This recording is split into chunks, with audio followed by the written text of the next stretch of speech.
Muy buenas tardes al público presente y a todos los que nos están siguiendo vía streaming por la plataforma Swapcard.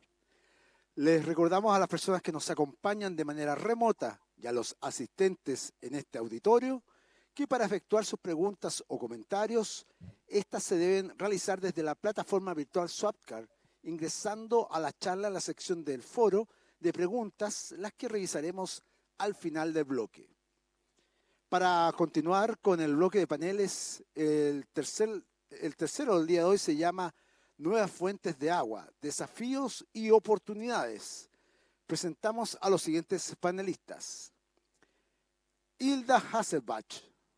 Hilda es bióloga, especializada en ecología terrestre. Ha dedicado su carrera de cerca de 40 años a la conservación de la naturaleza, en diferentes puestos de los sectores público, privado, académico y social. Ha sido consultora de la Organización de las Naciones Unidas, el Banco Mundial, el Consejo Nacional de Ciencias y Tecnología de México, la Comisión Nacional Forestal, la Comisión Nacional del Agua, la Comisión Nacional para Conocimiento y Uso de la Biodiversidad, la Secretaría del Medio Ambiente y Recursos Naturales, el Corredor Biológico Mesoamericano, así como de varios gobiernos estatales, entre otros. Fue subsecretaria de Ecología del gobierno de Aguascalientes, desde donde impulsó el establecimiento de instrumentos de política ambiental. En la Universidad Autónoma del mismo estado fue maestra investigadora en el Departamento de Geotécnica e Hidráulica y coordinadora de la maestría en Ingeniería Ambiental. Actualmente es líder del programa de seguridad hídrica en México. Tenemos también con nosotros a Gerardo Díaz, ingeniero en biotecnología de la Universidad Tecnológica de Chile. Actualmente trabaja como jefe de proyectos de la iniciativa de reuso de aguas residuales tratadas en la Gerencia de Sustentabilidad de Fundación Chile, además de colaborar en otras iniciativas como Escenarios Hídricos 2030 y posee además 8 años de experiencia ejecutando proyectos I+D relacionados a estrategias de sostenibilidad hídrica, soluciones tecnológicas, contabilidad hídrica, que es medición, reducción y compensación, y reuso de aguas residuales. También está con nosotros Edson Landeros Poblete, ingeniero civil de la Universidad Federico Santa María y máster en gestión de negocios de la Universidad Adolfo Ibáñez, con más de 15 años de experiencia en gestión del ciclo de agua urbana en Chile y en el extranjero, Chile, Europa y Caribe, destacándose desde el 2016 al 2020 en el puesto de gerente general en Catecúa, Chile, centro de I+D con participación pública-privada, y actualmente en el puesto de gerente de planificación de infraestructura en aguas andinas. La moderadora para este panel es la señora Laura Hidalgo, y para las personas que no estuvieron en el bloque anterior, les informamos que ella es arquitecta en la Universidad de Granada y Country Manager para Chile del Foro de la Economía del Agua. Anteriormente ha sido curadora en el Foro de la Economía del Agua y en el Congreso Be for Planet. Señora Laura, entonces, el panel es todo suyo. Hola, buenas tardes. Bienvenidos a todos de nuevo. Empezamos nuestro panel, Nuevas fuentes de agua, desafíos y oportunidades. Bienvenidos a Hilda, a Gerardo y a Edson, y muchas gracias por participar de este Congreso Expo Agua Santiago. Hemos visto durante toda la jornada de hoy, hemos hablado mucho sobre el tema de la sequía, el tema del cambio climático, como es algo que debemos tratar con urgencia. Y de ahí nace esta propuesta de tema sobre nuevas fuentes de agua, desafíos y oportunidades. Es indispensable que avancemos, por un lado, en una gestión eficiente del recurso hídrico que permita contener esta tendencia, como hemos dicho, de sequía, y por el otro, la investigación y el desarrollo en materia de obtención de nuevas fuentes de agua. Para abordar los desafíos y las oportunidades en este escenario, que implica una inspiración y una solución no solo para Chile, sino también para el mundo entero. Os vamos a dar la palabra para ello y vamos a comenzar con Hilda, que nos acompaña desde, no sé desde dónde está Hilda, disculpa. México. No te escuchamos, Gilda. Mira a ver si tiene el micrófono. ¿Está puesto? ¿Me escuchan ahí? Ahora. Desde México los acompaño. Desde México.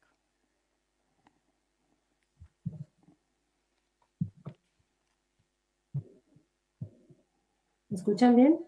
Sí. Listo, comenzamos.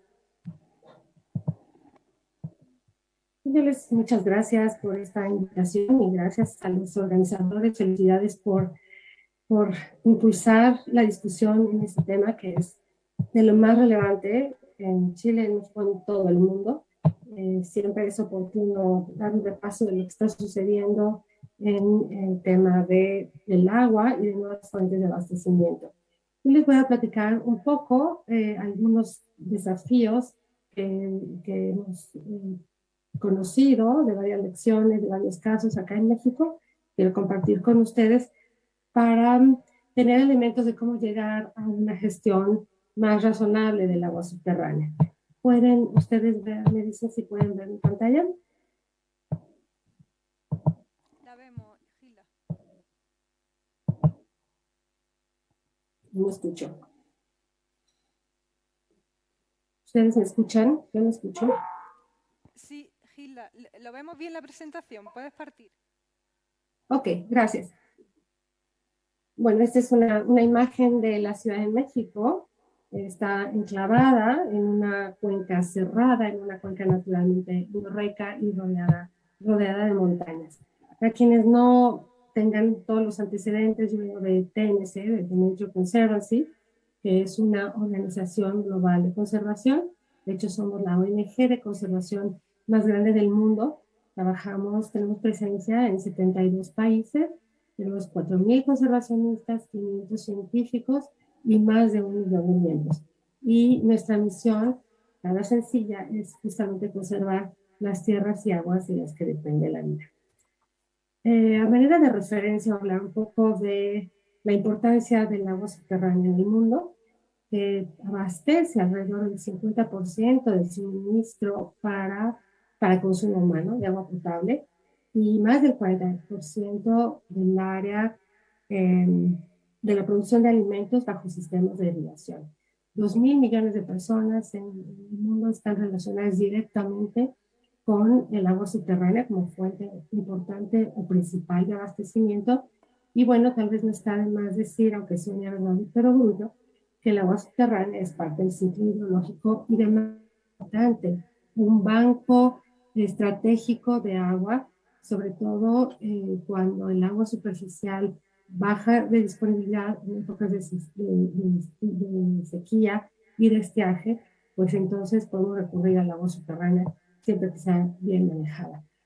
Y finalmente, bueno, el agua subterránea también mantiene, da vida a una serie de ecosistemas de la mayor relevancia, que son los ecosistemas dependientes de agua subterránea, que tienen que ver con la carbono y con el mantenimiento de una diversidad biológica muy importante en muchas regiones del mundo. Algo que se ha avanzado mucho y que es uno de los grandes pilares para el buen uso y administración del agua subterránea es el conocimiento. ¿Qué sabemos del agua subterránea? Siempre que hablamos de agua subterránea estamos refiriendo a sistemas en donde hay una gran... son sistemas que no se ven, muchos le llaman el agua invisible, y por lo tanto estamos enfrentados a una gran incertidumbre cuando hablamos de agua subterránea. Entonces el conocimiento que se tiene es súper importante y el que hay que tener para hacer un buen manejo del agua subterránea. Ha habido avances muy importantes en el entendimiento teórico de cómo funcionan los sistemas de agua subterránea y ha habido un avance también muy importante en los últimos años en el desarrollo de modelos numéricos, de modelos de simulación, de transporte de masas, de contaminantes, etc. Algo en lo que se ha hecho mucho hincapié por razones obvias es la medición de la calidad del agua. E incluso hoy hay muchas herramientas disponibles de programas de computadora para hacer simulaciones y plataformas digitales que ayudan a tener un buen entendimiento, sobre todo a escalas grandes, escalas gruesas, para hacer análisis nacionales, subnacionales o comparaciones mundiales del estado y condición de acuíferos o sistemas de agua subterránea. Entonces, ha habido un avance en este sentido. Nunca es suficiente, siempre es recomendable poder tener validaciones de campo y mediciones directas. A veces son costosas o algunos métodos son más costosos que otros, pero siempre vale la pena tener un marco de referencia con datos puntuales, reales, que permitan calibrar estos modelos conceptuales. Voy a platicar un poco del caso de la Ciudad de México y de lo que estamos haciendo en TNC para ayudar a mejorar la gestión del agua subterránea. En México, nada más como referencia general, les platico que tenemos alrededor de 653 acuíferos y de esos, el 60% ya no tienen disponibilidad o tienen una disponibilidad menor a 1.000.000 de metros cúbicos. Esto quiere decir que mañana ya no van a tener agua, ya no van a tener disponibilidad.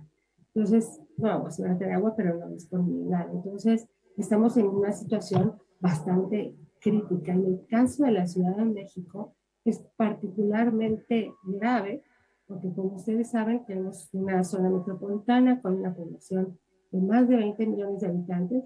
Solo la Ciudad de México como entidad administrativa somos más de 8 millones. Y bueno, tenemos una densidad poblacional muy alta, al mismo tiempo una población multinacional importante, en una zona muy reducida del país, del 0.8% del territorio nacional, y con un consumo elevado de agua. En la zona metropolitana se consumen 76 metros cúbicos por segundo, y de eso solamente 32 abastecen a la Ciudad de México. Somos una ciudad muy dependiente del agua subterránea, de alrededor del 70% del suministro que nos llega es de origen subterráneo y un 30% lo traemos de cuencas lejanas. Lo traemos de cuencas lejanas a través de lo que conocemos como el sistema Cutzamala, que es una obra de ingeniería enorme, a través de la cual traemos el agua casi 130 kilómetros de distancia, venciendo una carga de más de 1.000 metros de altitud.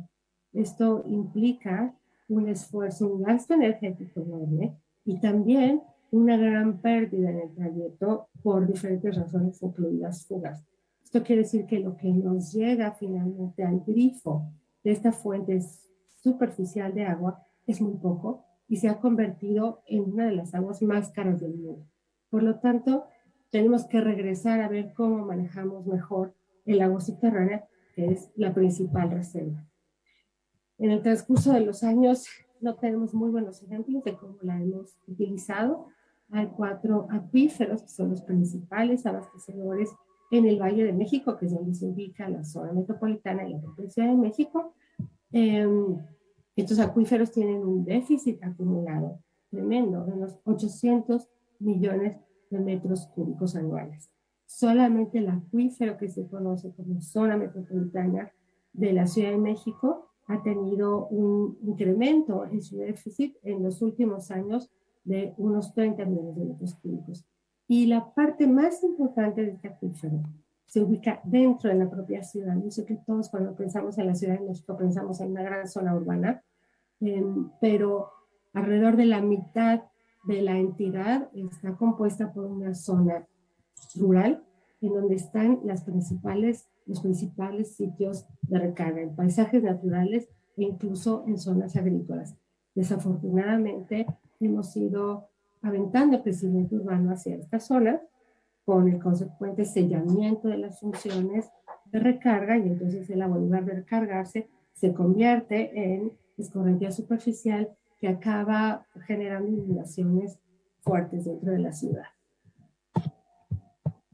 ¿Qué hacemos como TNC, Nature Conservancy, para ayudar a la solución de estos problemas? Por un lado, tratamos de ser como un puente para traer experiencias, para traer conocimientos y para traer expertos, porque estamos convencidos de que el agua subterránea, o el agua en general, tiene que ser administrada y las decisiones deben ser basadas en ciencia. Estos son algunos ejemplos de estudios que hemos promovido, impulsado a través de TNC, para tener un mejor conocimiento del agua subterránea de la que dependemos, principalmente en la Ciudad de México. Hemos utilizado algunos modelos, hemos hecho análisis multicriterios y hemos también utilizado metodologías de suma de expertos para desarrollar metodologías de evaluación de los sistemas de agua subterránea. Voy a platicar de este estudio en particular porque me parece que es el punto de partida o el tipo de cosas que deberían de tomarse como punto de partida cuando se quiere planear el aprovechamiento de aguas subterráneas, que creo que es uno de los debates que se tienen ahora en Chile y en particular en la zona metropolitana de Santiago. Lo primero que tenemos que hacer es proteger las zonas de recarga. Y a veces es muy difícil conocer cuáles son las zonas de recarga porque hay muchas variables que están en juego, desde el uso del suelo, la precipitación, muchos aspectos biofísicos. Podemos tener una zona con una alta precipitación, pero si tenemos rocas impermeables, entonces no hay recarga, o suelos con baja capacidad de infiltración y de percolación profunda, no vamos a tener recarga en los sistemas de agua subterránea. Entonces, este es el primer paso, tener una aproximación interdisciplinaria, porque este es un tema en que los geólogos, los ecólogos, los meteorólogos, los hidrólogos tienen que opinar. Lo que hicimos aquí en este estudio fue justamente sumar todas estas disciplinas para hacer un análisis multicriterio, un análisis de sensibilidad que nos permitiera tener un primer acercamiento para conocer las zonas de recarga dentro de la Cuenca de México y de 4 acuíferos que les comentaba son los principales abastecedores y que tienen además una conexión hidráulica, como se puede ver en este mapa. Entonces, este es un estudio de gran escala, porque como verán, la superficie de análisis de más de 8,000 kilómetros cuadrados, pues es una aproximación genérica, pero que nos permite ir identificando sitios geográficos en donde es pertinente entrar con más detalle y además nos permite identificar zonas que sí o sí tenemos que empezar a proteger. Este es, digamos, un resumen de la respuesta del medio a la infiltración y a la recarga. Puedes escribirlo, pero nos da una idea de cuál es la capacidad diferencial del territorio en relación a su potencial de recarga. Y esto tiene que ver con otro de los pilares, además de la ciencia, que tiene relación con un manejo razonable, diría yo, del agua subterránea, que es la toma de decisiones y las políticas públicas. ¿Para qué nos sirve esto? Esto nos sirve para saber dónde invertir en conservación de sitios de recarga, pero también nos sirve, y estamos en estas gestiones, para poder influir en las políticas públicas, sobre todo en aquellas relacionadas con la gestión del territorio. Si tenemos proyectos de ordenamiento territorial, de ordenamiento ecológico del territorio, y no tomamos en cuenta la vulnerabilidad y la ubicación de los sitios de recarga, vamos a tener un hueco muy importante en estas políticas territoriales. Entonces, lo que nosotros promovemos es utilizar este conocimiento para la toma de decisiones informadas. Un tema que sí o sí tenemos que considerar en nuestras proyecciones y en nuestros análisis es cómo va a cambiar la disponibilidad de agua subterránea y de agua superficial relacionada bajo diferentes escenarios de cambio climático. Nosotros aquí juntamos varios modelos, juntamos los resultados del análisis multicriterio de sensibilidad, de capacidades territoriales de recarga, con unos modelos de rendimiento hídrico y podemos conocer, tener idea de dónde son las zonas en donde potencialmente está empezando a reducir la cantidad de agua disponible para recarga de aguas subterráneas. Y el escenario es que en algunos años va a haber una disminución de alrededor del 15% en el volumen de agua disponible para infiltración. Esto nos obliga a ser todavía mucho más cautos en el manejo y el aprovechamiento de agua subterránea. Y de paso debo decir que lo que estoy comentando ahora tiene que ver con el manejo de la oferta. Pero esto no es suficiente. Tenemos que cuidar, por supuesto, la oferta y las fuentes de abastecimiento, pero de manera equilibrada con la demanda. Hoy en la mañana he escuchado a alguno de los panelistas que con toda razón decía, no podemos esperar a ver cuánto llueve, tenemos que empezar a ahorrar. Y por supuesto esto implica el cuidado de la oferta y el cuidado de la demanda. Además de identificar, una vez que hemos identificado estos sitios, lo que nosotros hacemos y lo que nosotros impulsamos como TNC son soluciones basadas en la naturaleza. Por un lado, para evitar la pérdida, proteger estas zonas de recarga, para mejorar prácticas tanto de conservación como prácticas productivas en tierras que son potencialmente productivas. Sabemos que difícilmente podemos regresar a condiciones prístinas las zonas que hoy están siendo aprovechadas para fines agropecuarios, y tampoco es deseable hacerlo, pero hay formas de combinar estos dos intereses y objetivos. Y por otro lado, expandir y conectar ecosistemas naturales. La evidencia científica nos dice que para poder salvaguardar no solamente los sitios, sino las funciones de recarga, pero además también todas las funciones hidrológicas superficiales que están muy relacionadas, la forma más efectiva es a través de la integridad ecológica. Si no tenemos paisajes funcionales con una buena integridad, con todo lo que esto significa, suelos sanos, biodiversidad, actividad vegetal, etcétera, difícilmente podemos tener un buen desempeño hidrológico y mantenimiento de los servicios ambientales hidrológicos de los paisajes funcionales. Nosotros como TNC apostamos a ello y tenemos evidencias alrededor del mundo que nos indican que esta es pues una condición sine qua non para tener seguridad hídrica. Y aunque suene algo repetitivo en lo que escuchamos en todos los foros que tienen que ver con el agua, no quiero dejar pasar la oportunidad para mencionar estos pilares que son fundamentales para tener un manejo adecuado del agua subterránea y del agua en general. Hay que invertir en conocimiento. A veces tenemos el pretexto de que es caro, de que es costoso tener, por ejemplo, pozos de exploración, pozos de monitoreo, pero es mucho más caro si nos acabamos el agua. No podemos manejar el agua subterránea como si fuera una chequera.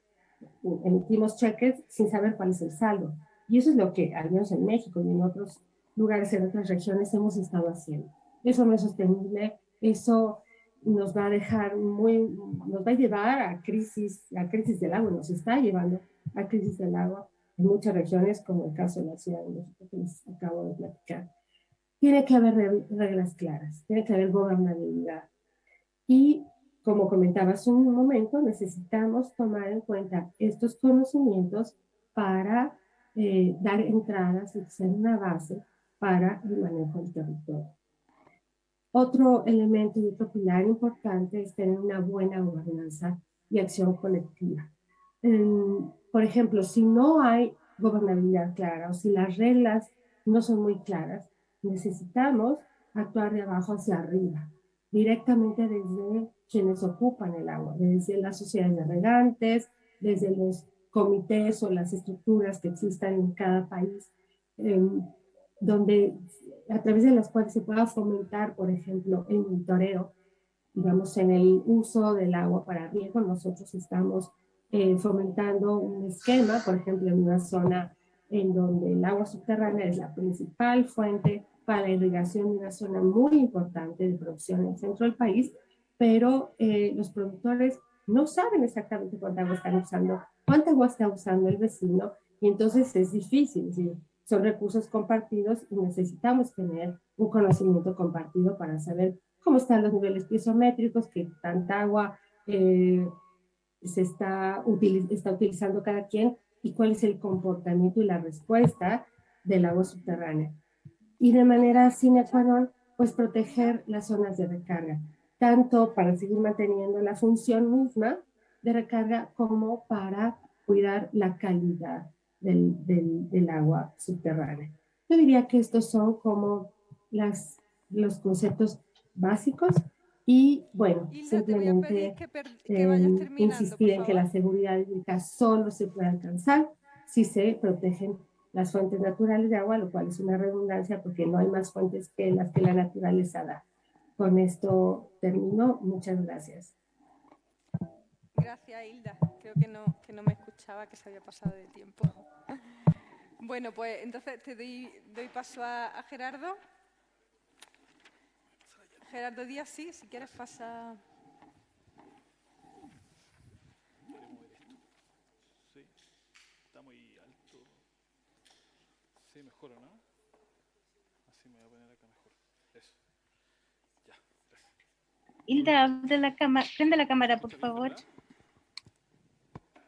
¿sí? ¿Se escucha bien? Bueno, muy buenas tardes a todas y todos. Primero que nada, darle las gracias a la organización por la invitación. Estos espacios sin duda sirven mucho para compartir proyectos, iniciativas, ideas y que puedan un poco estar orientados a lo que nos convoca, a resolver algunos de los problemas hídricos que nos vienen afectando hace muchos años. Y en ese sentido quiero empezar precisamente con eso, con los problemas. La tendencia a nivel nacional ha generado que las precipitaciones se hayan reducido constantemente. Estos son estudios que nosotros realizamos en el marco del proyecto Escenarios Hídricos, en el cual yo participo, donde vemos que las precipitaciones han ido disminuyendo constantemente junto con el aumento de la temperatura, lo que aumenta la evapotranspiración, generando que se produzcan muchas zonas con estrés hídrico, lo que ha ido avanzando cada vez más hacia el sur. Sin ir más lejos, hace pocos días se materializó la designación de la región de los lagos como zona de escasez hídrica. Y esto ha sido obviamente también recogido por estudios como la Convención de la ONU, que plantea que el 76% de la superficie de Chile está afectada por procesos de sequía, desertificación, suelo degradado, entre otros. Y aparte Chile va a ser uno de los países más afectados en esta materia, con un riesgo hídrico o un estrés hídrico extremadamente alto de aquí al 2040. Y esto ha afectado obviamente a los sectores productivos, sectores de abastecimiento y también a los sectores un poco más vulnerables como son las APR, donde se han generado algún tipo de estrategias para fomentar la implementación de soluciones como los camiones de aljibe, con un alto costo, como dice ahí. En 5 años se han utilizado o gastado aproximadamente 150.000 millones de pesos en 10 regiones donde se ha implementado. Por lo tanto, hay que buscar a lo mejor otras estrategias que estén orientadas a resolver estos problemas de disminución de las precipitaciones, como comentaba, aumento de las temperaturas y obviamente lo que repercute en que la profundización de los pozos es cada vez mayor para acceder al recurso. Los caudales superficiales cada vez van disminuyendo más, el retroceso de los glaciares y el aumento de los eventos extremos es otra de las condiciones que un poco están generando factores que podrían, como dice ahí, afectar el desarrollo de Chile en el futuro. Por lo tanto, nosotros desde el proceso de escenarios hídricos lo que hemos hecho es visualizar cómo generar estrategias que puedan estar orientadas a resolver estos problemas y a un cambio de paradigma como actualmente se están haciendo las cosas, donde soluciones puntuales se están tratando de materializar para resolver estos problemas. Y lo que nosotros denominamos acá como transición hídrica es precisamente lo contrario, o sea, generar una estrategia que pueda visualizar por un lado ejes de trabajo para abordar diferentes soluciones que vayan a fomentar o a reducir los impactos de los problemas hídricos que nos han afectado. En el eje central está el eje de institucionalidad del agua, que busca un poco resolver los problemas de la atomización en cuanto a la toma de decisiones de los servicios o los actores territoriales, en los que están involucrados un poco en materia de recursos hídricos. Hoy existen 43 organizaciones aproximadamente que están involucradas en estos temas y aparte de eso existe una ausencia en la gestión integrada de recursos hídricos de las cuencas, lo que también nosotros tratamos de abordar a través de este eje de institucionalidad. Y después aparecen los ejes más satélite, que son de conservación y protección de ecosistemas hídricos, que van orientados a resolver problemas de abastecimiento de agua mediante la recuperación o la conservación de ecosistemas que un poco fomentan el ciclo hídrico dentro del territorio y que nos permiten generar estrategias de adaptación y mitigación al cambio climático y que son finalmente los que proveen del agua para los diferentes sectores. Por otro lado está el eje de eficiencia y uso estratégico, que trata de un poco reducir los consumos de agua mediante estrategias de eficiencia que vayan un poco alcanzando los niveles internacionales en cuanto a este parámetro. Hoy en día, a nivel mundial, el 90% de eficiencia es el estándar. En Chile aproximadamente vamos en el 56%, y como dice ahí, si lográramos un 70% de eficiencia, lograríamos disponibilizar un caudal bastante importante, como vimos, 362 metros cúbicos por segundo. Y por último, bueno, el eje que nos convoca, el último de migración e incorporación de nuevas fuentes de agua, lo que pretende es incorporar esta nueva fuente dentro de la oferta o la matriz hídrica nacional, y lo que nosotros proponemos es que esto sea desarrollado mediante estrategias o soluciones multipropósitos que permitan un poco amplificar el impacto, cerrando obviamente la brecha hídrica, y con un enfoque obviamente tratando de abordar a los sectores más vulnerables, como son los sectores más rurales, integrarlos dentro de estas soluciones. Esto voy a pasar muy rápido, esto básicamente cuáles son las soluciones que nosotros hemos mapeado. Solamente contarles que nosotros levantamos un portafolio de más de 400 soluciones para estos 4 ejes que ya les comenté, donde para nuevas fuentes de agua los categorizamos en estos 6 grupos: captación y cosecha atmosférica o de agua lluvia, su almacenamiento, recarga artificial de acuífero, el tratamiento y reuso de aguas residuales tratadas, que pudiera también incorporarse dentro de la matriz hídrica, el trasvase o conducción de agua a diferentes escalas y obviamente también la desalación. Con todo esto, con todas estas soluciones que nosotros identificamos, lo que hicimos fue un análisis de costos de inversión referencial y cuál es el volumen aportado por cada uno de ellos. El costo está representado por el largo de la columna y el ancho de la columna representa el volumen aportado. Y lo que hicimos fue determinarlo para todo el grupo de soluciones, pero las que están marcadas aquí con los cuadros rojos son las que corresponden a nuevas fuentes de agua. Y aparte de eso hicimos un análisis de distintos aspectos: variabilidad jurídica, impactos sociales y impactos ambientales de cada una de estas soluciones. Y en ese sentido, cuando analizamos la viabilidad jurídica que determina cuáles son las soluciones que se pueden implementar en el corto, mediano o largo plazo, vemos que el 5% de estas soluciones asociadas a nuevas fuentes se pueden implementar en el corto plazo, mientras que el 86% se pueden implementar en el mediano plazo, ya que existen marcos regulatorios o se pueden generar estrategias o acuerdos que muy fácilmente podrían implementar este tipo de soluciones en el territorio.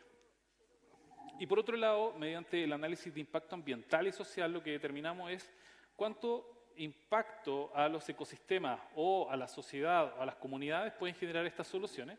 Y vemos que el 74% de las soluciones de nuevas fuentes de agua generan un aporte ambiental, es decir, contribuyen a reducir los impactos de contaminación, por ejemplo, especialmente asociados a sistemas de tratamiento, reutilización de efluentes, implementación, por ejemplo, de humedales artificiales, que un poco lo que hacen es descontaminar cursos de agua o fuentes de agua y reincorporarlas dentro de distintos procesos. Por lo tanto, ahí abordan positivamente este aspecto. Y por otro lado, el 60% de estas soluciones, de las nuevas fuentes, tienen un impacto social positivo, debería decir ahí, y se relacionan en general también con soluciones de tratamiento, soluciones de aprovechamiento de aguas residuales, que lo que hacen es que al ser reinyectadas dentro de los procesos productivos generan nuevas fuentes de empleo y con esto el bienestar de las comunidades. Mientras que otras, como los embalses o los sistemas de trasvase, tienen a lo mejor impactos potenciales ambientales negativos que deben ser mitigados y por lo tanto también deben ser a lo mejor considerados, pero obviamente estos impactos deben ser también analizados y ser descritos dentro de su evaluación. Con todo esto nos hicimos la pregunta, bueno, ¿por dónde avanzar? Y nosotros como escenarios hídricos, y yo específicamente trabajando con soluciones enfocadas en reuso de aguas residuales tratadas, vimos que a nivel internacional esta es una de las primeras estrategias que se ha venido generando para abordar el estrés hídrico que afecta a los diferentes países, donde estas aguas residuales tratadas pueden ser incorporadas tanto en riego agrícola, uso industrial, uso urbano, recarga de acuífero en algunos casos, y vemos vemos algunos países que son referentes, como Israel, que reusa aproximadamente el 95% de sus aguas para riego agrícola, Singapur, que incluso lo está utilizando para consumo humano, y otras como Australia, Estados Unidos, que también tienen un avance importante en esta materia. Entonces lo que nosotros hicimos fue evaluar dónde implementar estos tipos de proyectos, dónde se pueden generar alternativas para el reuso de este tipo de efluentes, y lo que vimos es que existen dos potenciales fuentes de agua que podrían ser aprovechadas. Por un lado están los emisarios submarinos, que son nada más que tuberías que descargan al mar aguas prácticamente crudas, ¿no? Cumplen con la normativa, pero se descargan prácticamente crudas. En Chile el caudal de descarga aproximadamente por estos sistemas sanitarios es de aproximadamente 8 metros cúbicos por segundo. Y nosotros lo que empezamos a trabajar fue con la reutilización de esto a nivel urbano en la región de Valparaíso, mediante el análisis de costos e impactos ambientales que pudiera tener esta nueva fuente de agua al ser incorporada dentro de la matriz hídrica productiva de la región. Y por otro lado, avanzamos en otras soluciones que van enfocadas a reuso rural, donde, por ejemplo, en la región de Coquimbo desarrollamos la implementación del primer proyecto de reutilización de aguas residuales con estándares internacionales de riego, de calidad de agua, del tipo de cultivo que se genera, y obviamente tratando un poco de validar lo que les comentaba al principio. Es generar sistemas multipropósitos con valor compartido que integran a la mayor cantidad de actores dentro del territorio y que generen estos impactos positivos sociales y ambientales. En el caso del reuso urbano en Valparaíso hemos evaluado diferentes escenarios, llevar el agua en un principio a Petorca, Quillota, Casablanca, y hoy en día lo que estamos haciendo es sensibilizar un poco más eso y acotarlo a ciertos escenarios más cercanos como Quintero, la zona de Casablanca, Quillota, la zona de San Antonio, donde eventualmente se puedan recuperar estos efluentes, tratarlo y conducirlo hacia puntos de pondaje para después ser entregados a diferentes usuarios que puedan existir dentro de la zona. Y obviamente estamos evaluando costos tanto de inversión en la planta de tratamiento, en conducción y también OPEX en los mismos sistemas, evaluando la tarifa para poder sensibilizarlo con los actores territoriales y buscar generar al menos un proyecto que pueda ser materializado, usado como piloto y que pueda después ser replicado en otras zonas del país. Y lo interesante acá es que cuando hicimos el análisis comparativo, por ejemplo, con alternativas de desalación, solamente el agua puesta en planta, sin conducción, porque la conducción al final, si pensamos que están los dos sistemas en la costa, la conducción es la misma, la tarifa del reuso resulta un 77-82% menor que la desalación. Por lo tanto, aquí cobra mucho sentido la planificación estratégica de soluciones que vayan a abordar problemas de estrés hídrico enfocados en nuevas fuentes de agua, pero evaluando también lo que sea más costo eficiente y, como ya comentaba, los impactos sociales y ambientales que esto pueda generar. Y en el caso del reuso rural, lo que hicimos fue implementar en la región de Coquimbo una planta de tratamiento, una planta de reuso en realidad, que capturaba aguas descargadas por una planta de tratamiento rural, capturaba 6 litros por segundo para el cultivo de 6 hectáreas de alfalfa. Y lo que hicimos aquí es un modelo un poco más revolucionario, donde generamos distribución de beneficios en un acuerdo compartido entre la administración del Servicio Sanitario Rural y un agricultor, en el cual el Servicio Sanitario Rural se comprometía a entregar las aguas en calidad suficiente, cumpliendo con la descarga del DS90, al agricultor para que éste pudiera cultivar la alfalfa, obviamente tratando de mantener las condiciones de inocuidad que permitan sostener esto y que no generen problemas tanto ambientales para la comunidad y obviamente para el producto agrícola. ¿Por qué elegimos la alfalfa? Porque es un producto de consumo animal, que no es un producto directamente de consumo humano, y aparte de eso nosotros incorporamos soluciones de tratamiento complementarias al que ya existía, producto del tratamiento de las aguas residuales por la planta de tratamiento, que era una planta de tratamiento de lodo activado. Este modelo funcionó perfecto, está funcionando desde 2018 a la fecha en la localidad de Cerrillos de Tamaya, y ha generado importantes impactos en la zona, generación de empleo, desarrollo productivo local, ingresos para el servicio sanitario rural, lo que impulsa un poco a que estos ingresos puedan ser utilizados, por ejemplo, en mejoras de la planta de tratamiento, en mejoras de su operación, en contratación de personal calificado, reducción de tarifa para los usuarios. Por lo tanto tiene impactos sociales bien importantes y obviamente también el impacto ambiental es que se está reutilizando un recurso que antes se perdía y que en algunos territorios se elimina, no cumpliendo con la calidad suficiente. Por lo tanto, esto genera un círculo virtuoso donde estas aguas se tratan y se reutilizan, y obviamente puede ser implementado, existe factibilidad específicamente en esta zona, en Coquimbo, de generar réplicas de este tipo de proyectos en otras zonas, y así a eso estamos apostando nosotros también a través de proyectos que actualmente estamos ejecutando ahí en la región de Coquimbo. Finalmente, quiero terminar con estas reflexiones finales. No existe una bala de plata para resolver todos los problemas. Una solución no va a resolver todos los problemas hídricos a los que nos estamos enfrentando como país. Creemos que la sinergia, la colaboración y un plan estratégico de iniciativas que vayan orientadas a resolver los problemas de una manera coordinada es el camino que se debe seguir, abordando estas iniciativas que, como ya comenté, están orientadas a mantener ecosistemas hídricos a través de la conservación de ecosistemas, la eficiencia en cuanto al uso del agua y la incorporación de estas nuevas fuentes de agua. Y estas nuevas fuentes de agua deben ser integradas en este esquema óptimo, obviamente tratando un poco de generar los mayores impactos sociales y ambientales mediante la implementación de ello, y obviamente a través de desarrollo de proyectos multipropósitos que aborden a los diferentes usuarios, no solamente a los que comúnmente utilizan estas nuevas fuentes de agua, como son, por ejemplo, los sectores productivos, sino que a lo mejor otros usuarios no convencionales, como las municipalidades, como los sistemas sanitarios rurales, por ejemplo, para uso de riego de áreas verdes, para conservación o recuperación de ecosistemas. Incluso en algunas oportunidades ha salido la opción de utilizar estas aguas para control de incendios en la zona de Valparaíso, que se ha visto bien afectado por este tipo de catástrofes. Por lo tanto, los usos son bien variados y hay que evaluar todas las alternativas. Muchas gracias por la atención y bueno, ahí dejo mi contacto por si hay alguna duda y atento a las preguntas. Muchas gracias. Muchas gracias, Gerardo. Muy interesante. Le doy la palabra al último de este panel, Edson Landeros. Adelante, él es gerente de planificación de Agua Andina de Chile. ¿Voy con esto o no sin esto? Como te sientas más cómodo, te lo puedes quitar si quieres, que es un poco engorroso. Gracias.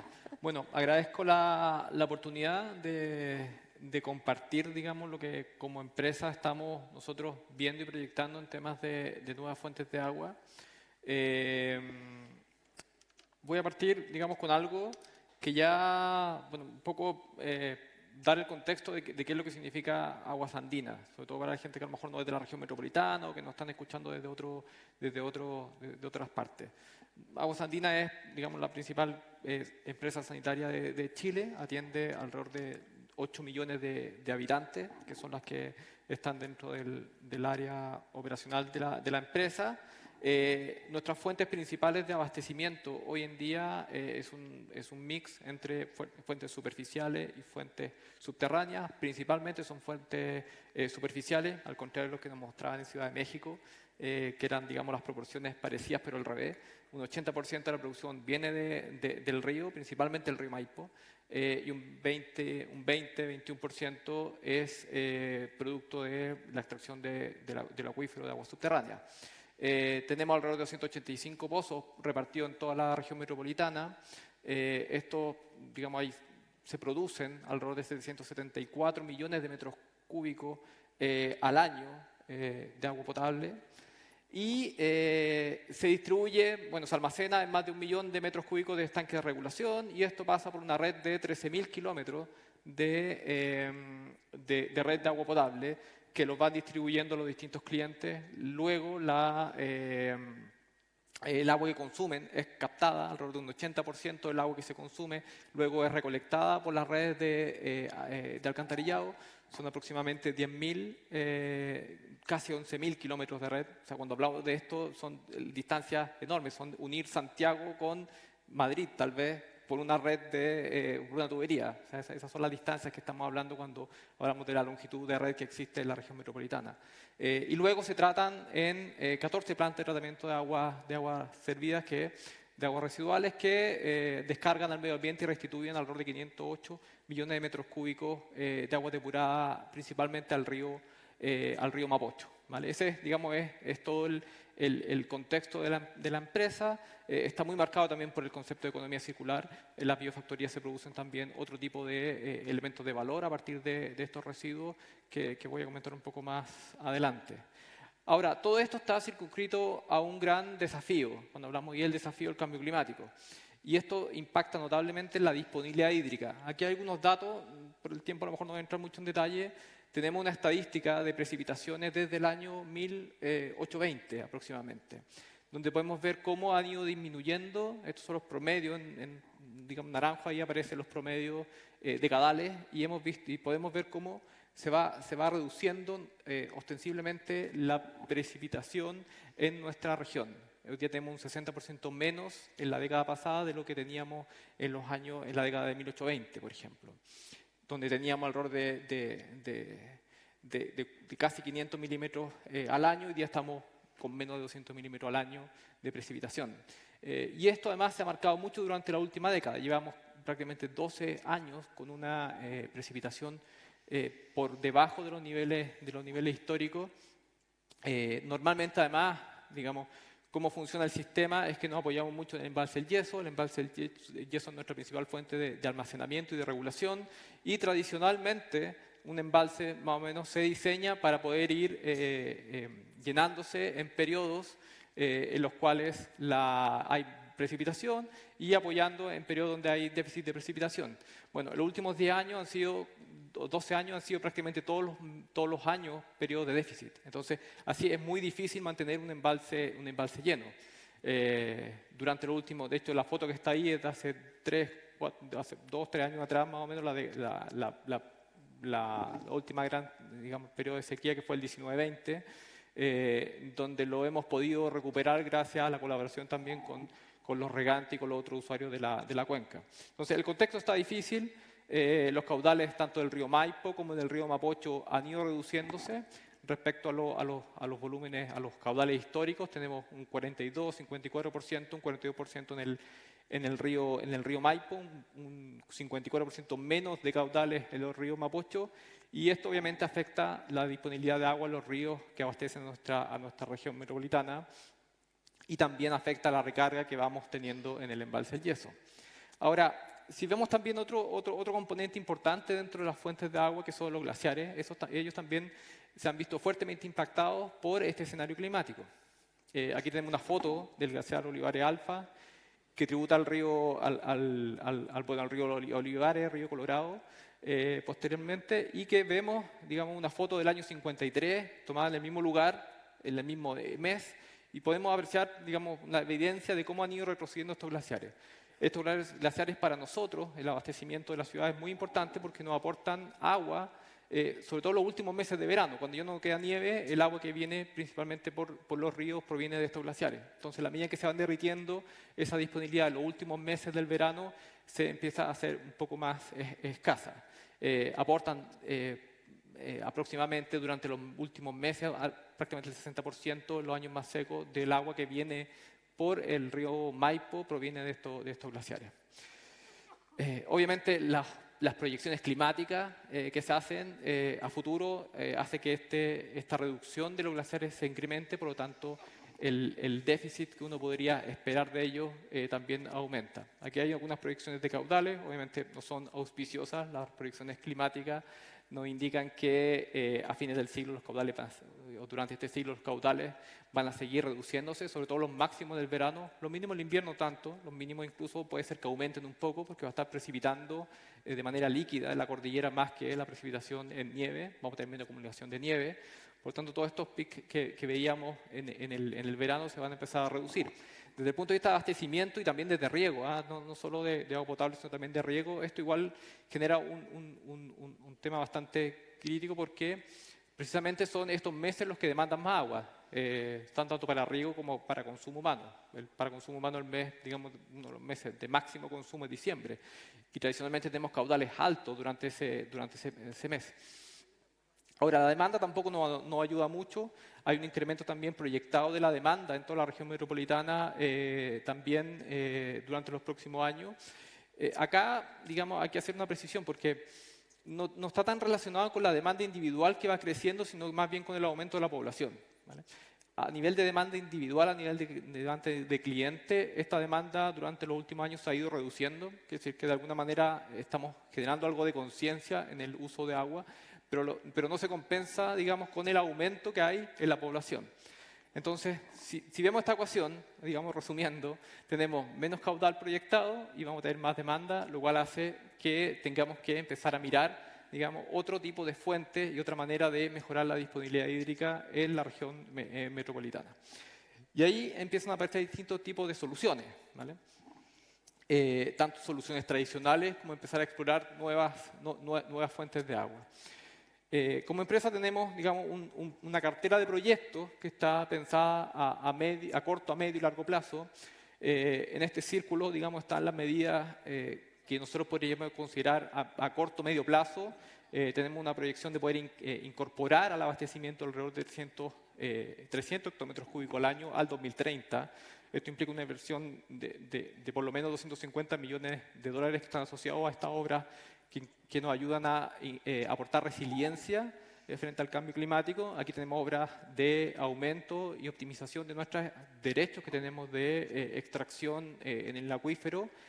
Tenemos también programas de mejorar nuestra eficiencia en todos nuestros procesos para hacer un mejor uso de agua. Hay un punto muy importante también que son los acuerdos y la colaboración con todos los otros usuarios de la cuenca. Yo creo que ahí hay un tema muy importante también donde como empresa y como organizaciones de usuarios también estamos avanzando y hemos dado pasos importantes durante este año, sobre todo en el marco de la sequía actual.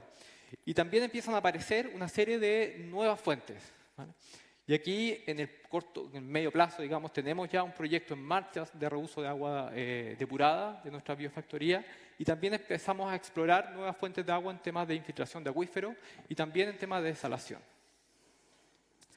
Ahora, si nos enfocamos en estos tres tipos de proyectos, el agua regenerada a nivel de país, bueno, aquí lo explicaron mucho mejor, pero hay un gran potencial de agua regenerada en el país. Esto nos permite incorporar una mayor resiliencia en la gestión hídrica de la cuenca, porque nos permite contar con una nueva fuente que puede ser redistribuida al interior de la cuenca. Por el agua desalada, si bien para la región metropolitana siempre ha aparecido algo que es, digamos, por las distancias que estamos a la costa, que hay que ir analizando año a año, cada vez, digamos, los costos de la desalación se van reduciendo, entonces nos empieza a aparecer ya una alternativa que no podemos descartar a medio o largo plazo. Y la infiltración de acuíferos también, porque nos provee, digamos, en periodos donde tengamos exceso de caudales, nos permite la oportunidad de poder aprovechar y almacenar y recargar esos acuíferos que, como comenté antes, vamos a estar también explotando de una manera mucho más optimizada. Si entramos en detalle en qué estamos haciendo, ahora esto, digamos, se ve bonito, pero hay que también ver en qué estamos trabajando. En reuso de agua depurada tenemos un proyecto en este minuto que está ya iniciando, estamos en marcha, hemos hecho toda la parte de ingeniería conceptual del proyecto, de estratégica también medioambiental. En este minuto hay un proyecto que tenemos, se está en elaboración, el anteproyecto de ingeniería, y está en elaboración del estudio de impacto ambiental. Pronto vamos a partir también con el proceso de participación ciudadana para este proyecto. Y esta es una opción que vemos nosotros como estratégica para la cuenca del Maipo y del Mapocho. Permite equilibrar también la disponibilidad hidrológica de ambos ríos. El proyecto básicamente consiste en tomar agua de la biofactoría y hacer un intercambio de agua con los regantes del río Maipo. Como recordarán, el río Maipo es la principal fuente de abastecimiento para Santiago. Durante los últimos años, los usuarios del río Maipo, los regantes, han aportado anualmente, en los periodos más secos, casi 300 hectómetros cúbicos de sus derechos al abastecimiento de Santiago, y esta es una medida de poder restituirle a ellos lo que ellos nos están aportando aguas arriba en la cuenca. Es una manera también de hacer un uso mucho más eficiente y avanzar también hacia una gestión más integrada de la cuenca. Esto se le llama darle doble vida al agua, porque es del río pasarlo a la ciudad, de la ciudad a la biofactoría, la factoría se depura y luego se retorna para un segundo uso en la agricultura. Esto además encaja muy bien en nuestro principio de economía circular que estamos implementando en la biofactoría, donde se producen biogás, energía, se producen también biosólidos como fertilizantes para la agricultura, y estaríamos produciendo también una nueva fuente de agua para la agricultura. Por otro lado, en los temas de recarga artificial de acuíferos, vemos que es una alternativa estratégica para poder almacenar recursos disponibles en periodos favorables.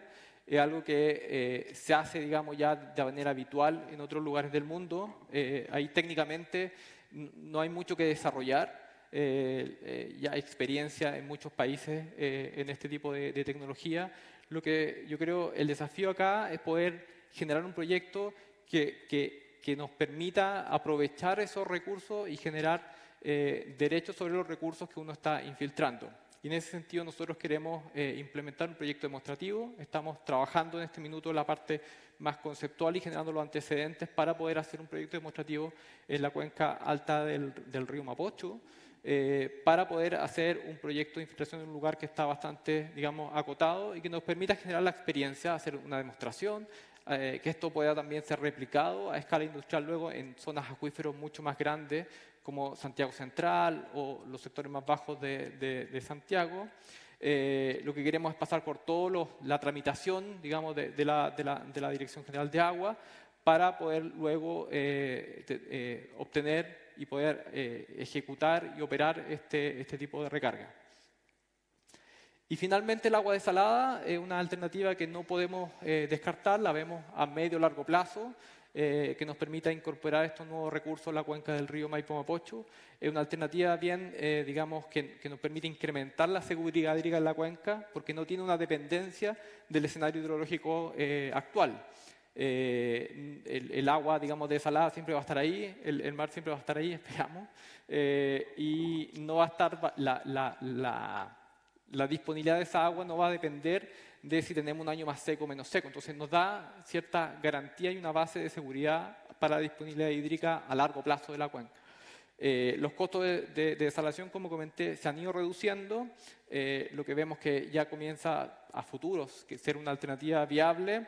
Esto implica una gran conducción, digamos, desde la costa a la región metropolitana, por lo cual es una solución compleja de implementar. Como vemos que es una solución a medio y largo plazo, creemos que debemos partir desde ahora ya haciendo todos los análisis y estudiando todas las alternativas posibles y todos los, digamos, impactos y beneficios y consideraciones que hay que tener para poder lograr un proyecto que se pueda materializar en el futuro.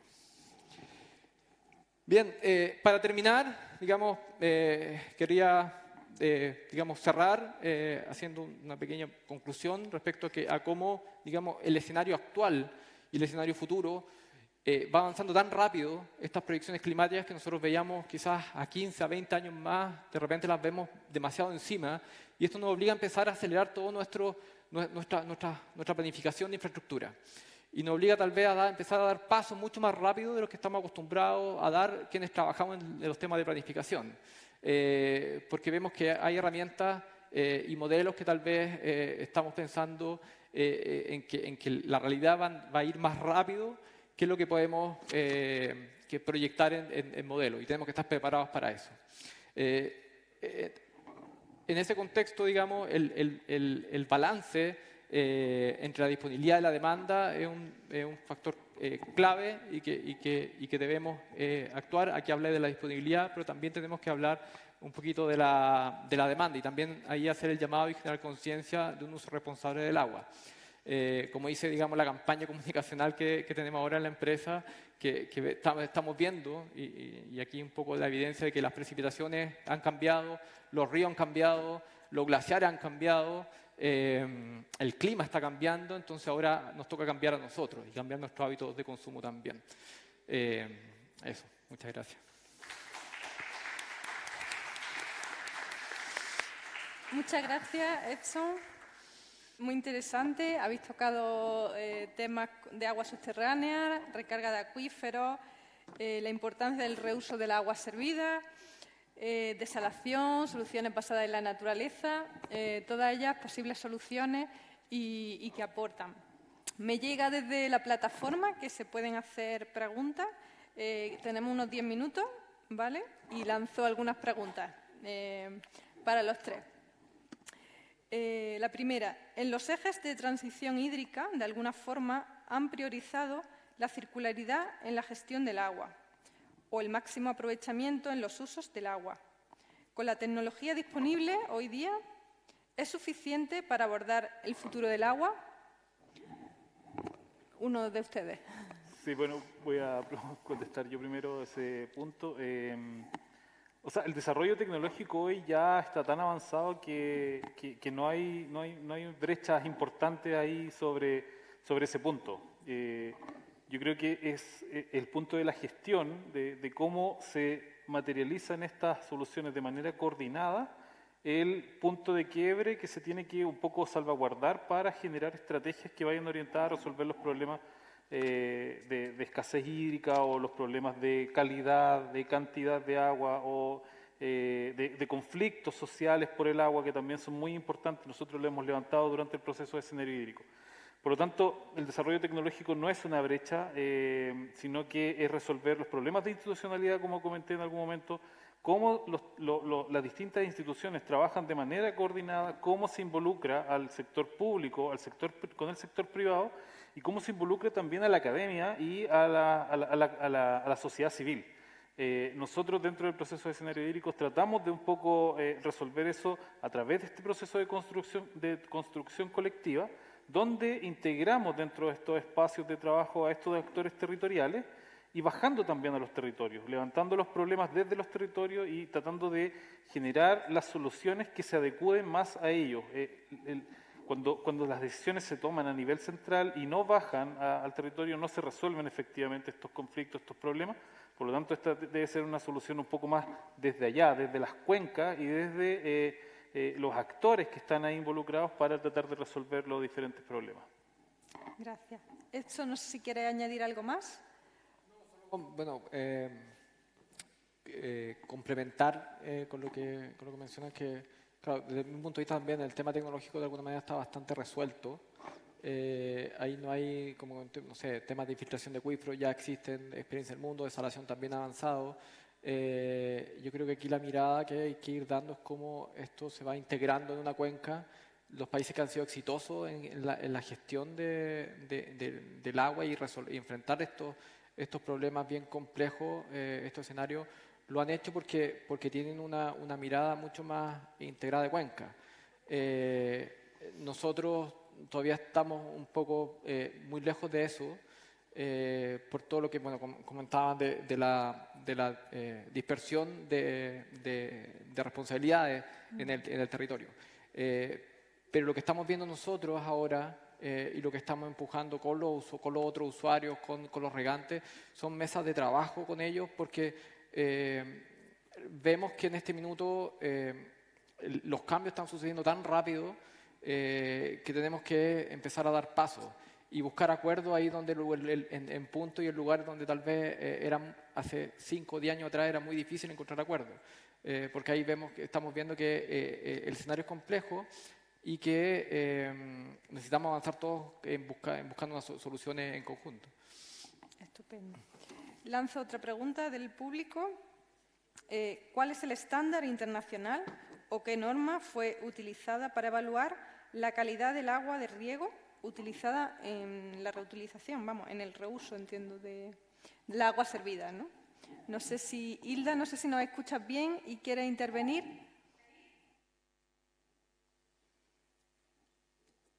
No, parece que no nos escucha bien. No sé si quieres empezar tú, Edson o Gerardo. Bueno, es parte de lo que estamos evaluando en este minuto en el estudio. De momento las plantas cumplen el DS90, que es la normativa de descarga de la biofactoría.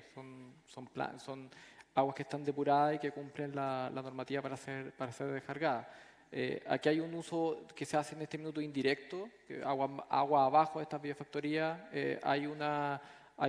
Ya hay un uso agrícola de esta agua, por lo tanto ya están siendo de alguna manera utilizadas para riego.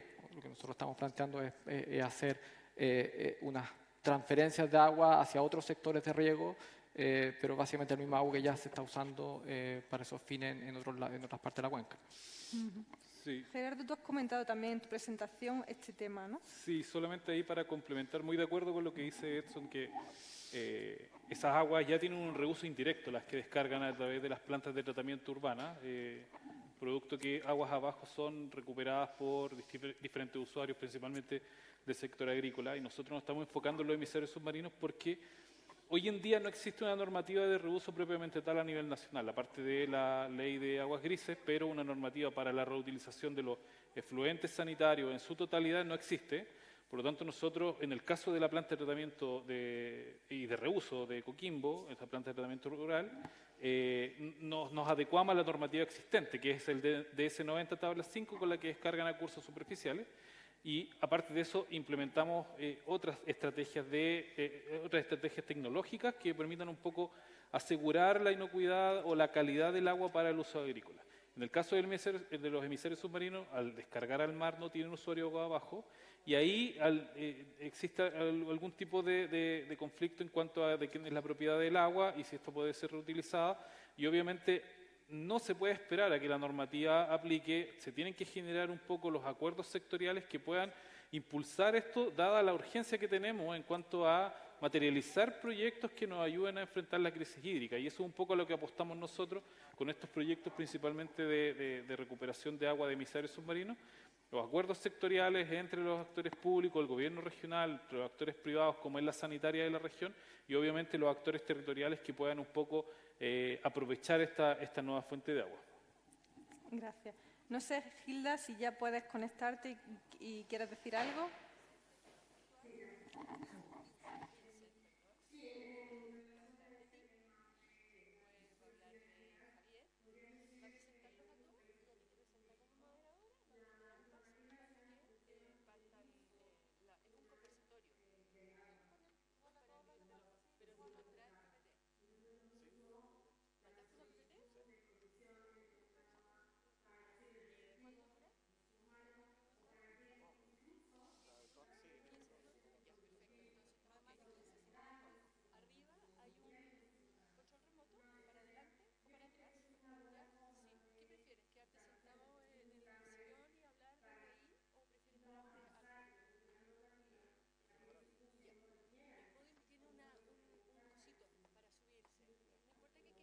Vía para tener ciertas normas diferenciales de calidad del agua. Sí, me dicen que no te escuchan bien desde el exterior. Bueno, ya para cerrar, porque nos quedamos sin tiempo, me preguntan si este modelo que ha hablado eso sobre la biofactoría es fácilmente extrapolable al resto de plantas de tratamiento de agua o a otros países. Bueno, sí, de hecho, tal vez hay que pensarlo como distinto. Conceptualmente, una biofactoría lo que busca es poder transformar el residuo en productos de valor. Entonces, en ese sentido, a ver, me voy un poco más atrás. Cuando nos enseñaron todos estos procesos en la universidad, siempre nos mostraron que eran procesos lineales, que aquí había una caja negra, que entraba un agua sucia y salía al otro lado agua limpia, y el resto nadie sabía qué pasaba. Después aprendimos que había un montón de residuos que mucho tiempo se llevaban a algún tipo de vertedero o algún relleno sanitario. Entonces, ese modelo ya cambió y eso que era un residuo que se llevaba y se escondía en alguna parte, ahora se está valorizando. Entonces, bajo ese concepto, esto se puede aplicar a muchas escalas, ¿vale? Para distintos tipos de plantas. Entonces, hay que buscar bien cuál es el proceso que es el más apropiado, el más óptimo para ese residuo que se está generando, poder darle un valor. Por cierto, uno de los, digamos, estos lodos que en general se extraen de estas plantas, en muchos casos tienen un uso agrícola, porque tienen un alto contenido de nutrientes que pueden ser aprovechados en la agricultura. Claro, ¿cuál es el proceso para poder valorizar esto? Va a depender mucho de qué tipo de plantas se está operando, ¿vale? Pero es perfectamente replicable. Estupendo, muchas gracias. Bueno, hasta aquí cerramos este panel, que ya estamos fuera de hora. Muchas gracias, Gilda. Es una pena porque hay cosas que no se te han podido escuchar bien. El sonido llegaba un poco diferido, pero muchas gracias por estar ahí desde México y muchas gracias a vosotros dos por esta interesante intervención. Hasta otro día. Gracias. Un gusto, gracias.